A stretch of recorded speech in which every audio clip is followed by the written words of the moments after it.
who have attained to faith remain conscious of God and give up all outstanding gains from usury.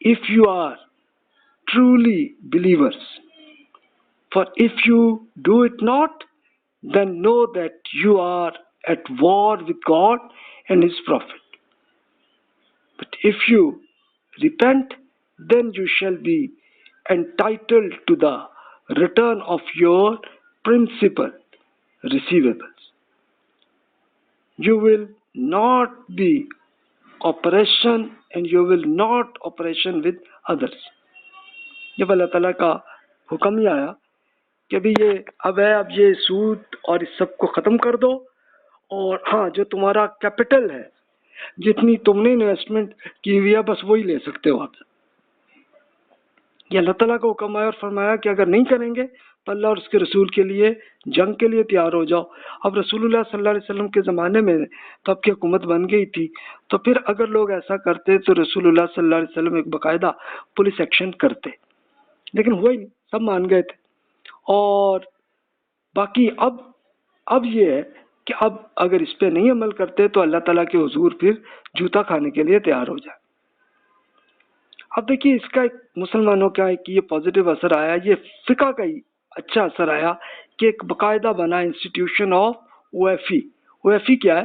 اس کا مطلب ہے accounting and auditing organization of Islamic financial institutions, کہ ایک ایسا ادارہ بنایا گیا کہ تاکہ پورے جو بھی اسلامک بینک اپنے آپ کو کہہ رہے ہیں تو اس کو ری چیک کریں، اس کی اکاؤنٹنگ بھی ٹھیک ہو، آڈٹ بھی اس کا کیا جائے، تاکہ چیک کیا جائے نا، دیکھا جائے کہ اس پہ شریعت پہ عمل ہو رہا ہے کہ نہیں ہو رہا. یہ سلسلہ ہوا 1990 میں بنا ہے، جس کو الجیریا میں، الجزائر کے ملک میں یہ جا کے ایک ایگریمنٹ ہوا، اور اس میں سارے فقہا سارے مسلم ممالک کے اکٹھے ہوئے اور انہوں نے یہ ایک ادارہ بنایا. پھر agreement of association between a number of Islamic financial institutions, جتنے بھی اسلامک بینک یا اسلامک انشورنس انسٹیٹیوٹ بن گئے تھے سب نے سائن کیا اسے. اور اب یہ بحرین جو جزیرہ ہے، ملک بھی ہے، تو وہاں پہ اس کا ایک پورا ہیڈ آفس بن گیا. Its objectives primarily include development of accounting, auditing, governance and fiqh standard of Islamic financial institutions، تاکہ یہ پورے طریقے بتاتے ہیں اسلامک بینکوں کو، انشورنس کمپنیز کو کہ جناب یہ چیز درست ہے، یہ غلط ہے، اس کو ایسے کریں. اور پھر یہ بھی ریکوائرمنٹ آتی ہے کہ جناب اس کا آڈٹ بھی کریں، چیک بھی کریں، تاکہ پتہ چلے کہ شریعت کے خلاف تو نہیں ہو رہا کچھ. Accounting, auditing and governance standards, اس کے پورے طریقے بھی انہوں نے بتا دیے OFE نے، کہ بینکوں کو اکاؤنٹنگ کیسے کرنی ہے، آڈٹ کیسے کرنا ہے، چیک کیسے کرنا ہے. اور گورننس بھی یہ ہوتی ہے کہ اس کو چیک کرتے رہنا، دیکھتے رہنا اور اس کو کنٹرول کرتے رہنا، یہ سب ہونا چاہیے. اس کے سب طریقے یہ OFE نے بنا دیے. These boards have been established by choosing the expert of the fields from throughout the Islamic world. Accordingly, their works are considered to be a consensus ijma of the experts for the field. انہوں نے یہ بھی کیا کہ سارے مسلم ممالک کے فقہا کو بھی اور اسی طرح بینکوں کے بھی جو اسپیشلسٹ ہیں سب کو اکٹھا کیا اور ان کو لے کے کہا کہ مل جل کے آپ یہ ایک ڈیسیژن لیں، اجماع اس کو کہتے ہیں، تاکہ صحیح طریقے سے ہم اللہ تعالیٰ کے احکامات پہ عمل کریں. These work may be used for standardization of practices of Islamic finance in banking throughout the world، تاکہ پوری دنیا میں اسی طرح اس پہ عمل ہو. اور پھر پریکٹیکلی ہوا، جیسے پاکستان میں یہ ہوا کہ پاکستان کے اسٹیٹ بینک نے OFE کے جو انہوں نے اکاؤنٹنگ، آڈیٹنگ اور گورننس کے جو طریقے بتائے ہیں، تو اسٹیٹ بینک نے سارے اسلامک بینکوں کا اسی پہ آپ عمل کریں. یہاں تک پاکستان میں ہوا، اسی طرح کئی اور ممالک، ملیشیا میں پہلے ہو گیا تھا یہ سلسلہ، سعودی عرب میں بھی پہلے ہی ہو چکا تھا. تو اب دیکھیں کہ الحمدللہ بہت سارے مسلم ممالک میں یہ ہو رہا الحمدللہ. اب آپ یہ دیکھیے کہ انہوں نے کہ IFSB، آخری بات یہ کرتا ہوں کہ اسلامک فائنانس سروسز بورڈ یہ ہونا چاہیے کہ officially inaugurated to November 2002 and started operations of March 2003. اچھا انہوں نے ڈیڈ لائن بھی دی تھی اور اب کئی ملکوں میں 2003 تک ہی عمل ہو گیا تھا، ملیشیا، سعودی عرب وغیرہ میں، کچھ اور ملکوں میں بھی ہو گیا ہوگا اور کچھ نے اس کے بعد کیا. to serve as an international standard setting body of regulatory and supervisory agencies that have vested interest in ensuring the soundness and stability of the Islamic financial services industries. کہ بھی ہر بینک کے اندر یہ ہونا چاہیے کہ ایک باقاعدہ انٹرنیشنل سٹینڈرڈ سیٹنگ بھی ہو اور ایسی ایک باڈی بھی بن جائے کہ جو آ کے پورے آپ کے اسلامک بینک کو چیک بھی کرتے جائے. promotes the development of prudent and transparent Islamic financial services تاکہ بالکل صاف طریقے سے پتہ چل جائے کہ اللہ کی شریعت پہ عمل ہو رہا ہے کہ نہیں ہو رہا. Through introducing new or adopting existing international standards consistent with Islamic sharia principles, یہ بھی چیک کریں کہ پوری دنیا کے اندر جو جو طریقے چل رہے ہیں دنیا میں کیا وہ اللہ تعالیٰ کے شریعت کے احکامات کے مطابق ہیں یا نہیں ہیں. اگر اس کے مطابق ہے تو ٹھیک ہے، اس پہ عمل کریں، اور اگر نہیں ہے تو پھر نہیں. اس کے لیے میں وہی ایگزامپل عرض کروں گا کہ جیسے آڈٹ میرا کیریئر رہا ہے، تو آڈٹ کا پورا طریقہ جو ہوتا ہے اس کو آپ چیک کر لیں تو عین قرآن اور سنت کے عین مطابق ہوتا ہے. تو سیم اسی طرح ہی او ایف ای نے بھی اس کو باقاعدہ امپلیمنٹ کروایا ہے اسلامک بینکنگ میں. تو الحمدللہ اس حد تک ہوا ہے. تو اب تک کا تو یہ سلسلہ ہے. تو یہ آ کے ہماری ہسٹری ختم ہوتی ہے کہ ہم بالکل ماڈرن پوزیشن تک آ گئے نا. تو اب انشاءاللہ اگلا لیکچر ہمارا آئے گا کہ ہم اصول فقہ یعنی فقہ کا کیا طریقہ ہے کہ کیسے کیا جاتا ہے وہ کر کے، اور پھر ہماری بات ختم ہو جائے گی. پھر اس کے بعد ہم ماڈرن سوالات جتنے شریعت میں دین کے احکامات میں جو آ رہے ہیں اس پہ پوری ایک کمپیریٹیو اسٹڈیز ہم کریں گے، دیکھیں گے کہ مختلف اسکالرز نے اس میں کیا کیا اوپینین دی ہے اور ان کی کیا ریزنز ہیں. یہ ہماری اسٹڈی ہوگی انشاءاللہ. تو ابھی جو سوالات ہیں بلا تکلف ای میل کر لیجئے. بکس آپ اس لنک سے ڈاؤن لوڈ کر لیجئے. جزاک اللہ خیر واحسن الجزا.